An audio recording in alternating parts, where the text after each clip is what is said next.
আপনারা নিশ্চয়ই দেখেছেন সাভারের একটা দম্পতি, একজন নারী তার স্বামীকে কতটা ভালোবাসতে পারে। কিডনি দিয়ে তার স্বামীর দুইটা কিডনি যখন বিকলাঙ্গ হয়ে যায়, দুইটা কিডনি যখন নষ্ট হয়ে যায়, তখন স্ত্রী স্বামীকে ভালোবেসে একটা কিডনি দিয়ে দেয়, কিডনি প্রতিস্থাপিত হয়। আমার মাথা থেকে পা পর্যন্ত সমস্ত চেক আপ করানো হয় যে আমি সব দিক থেকে ফিট কিনা ওকে দেওয়ার জন্য। প্রত্যেকটা টেস্টে অবশ্য অনেক কষ্টদায়ক, প্রত্যেকটা টেস্টে 2-3টে করে ক্যানেলা পরায়, তারপর যখন মেশিনের ভিতরে বডিটা নেয়, ইনজেকশন পুশ করে, অনেক জ্বালা করে। তারপরও আমি কষ্টটাকে কষ্ট মনে করিনি। আমি ভেবেছি আমার এই কষ্টের বিনিময়ে যেন আমার হাজবেন্ড নতুন জীবনটা ফিরে পায়।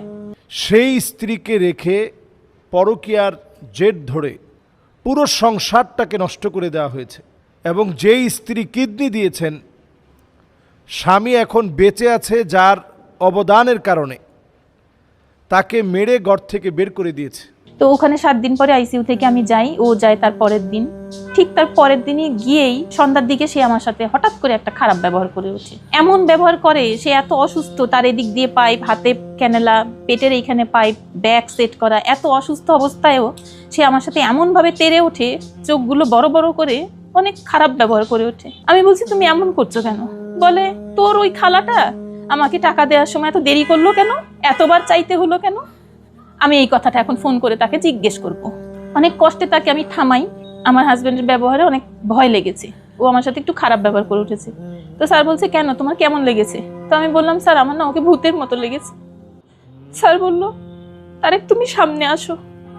আমার হাজবেন্ডকে স্যার সামনে বসিয়ে বলল তোমাকে যদি প্রথম জন্ম তোমার মা দিয়ে থাকে, তাহলে তোমাকে দ্বিতীয় জন্মই টুনি দিয়েছে। টুনির সাথে কখনো খারাপ ব্যবহার করো না। ফ্যামিলির এই ক্রাইসিস মুহূর্তটা এখন এতটা বেড়েছে।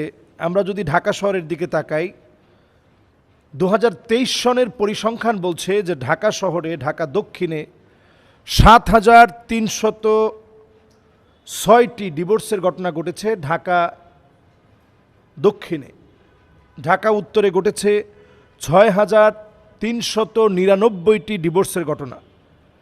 এর মধ্যে রাজধানীর দৈনিক গড়ে প্রায় 36টি করে ডিভোর্স হচ্ছে। অধিকাংশ ডিভোর্সের ক্ষেত্রে দেখা যাচ্ছে 10টির ভিতরে 7টি ডিভোর্স সংগঠিত হচ্ছে নারীর পক্ষ থেকে। নারীদের পক্ষ থেকে ডিভোর্স চাওয়া হচ্ছে। নানাভাবে আমাদের ফ্যামিলি প্ল্যানিং নষ্ট হয়ে যাচ্ছে, সামাজিক অবক্ষয় ঘরে ঘরে এখন চলে আসছে।